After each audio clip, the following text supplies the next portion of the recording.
ఒకటి మీరు వరద జలాల్ని సెంట్రల్ వాటర్ కమిషన్ ముందు నిర్ధారించాలి.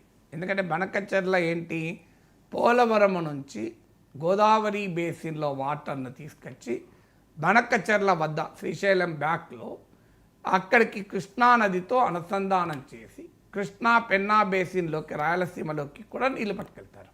సో అది పోలవరం బనకచెర్ల లింక్ ప్రాజెక్ట్, అంటే ఇది నదుల అనుసంధాన ప్రాజెక్ట్. అందువల్ల గోదావరిలో ఉన్న నీటి పైన ముందు గోదావరి బేసిన్లో ఉన్న ప్రజలకు హక్కు ఉంటుంది. ఎప్పుడు కూడా రివర్ బేసిన్స్లో ఇంటర్నేషనల్ రూల్స్ ఏంటంటే ఆ బేసిన్లో ఉన్న ప్రజలకే హక్కు ఉంటుంది తప్ప ఆ బేసిన్లో ఉన్న ప్రజల అవసరాలను కాదని వేరే బేసిన్కు వాటర్ తరలించదు. Unless acute drinking water scarcity ఇలాంటి సందర్భాలు ఉన్నప్పుడు మినహా. సో అందువల్ల గోదావరి నదీ జలాలపైన గోదావరి పరివాహక ప్రాంత రాష్ట్రాలైన మహారాష్ట్ర, తెలంగాణ సంప్రదించకుండా అవకాశమే ఉండదు.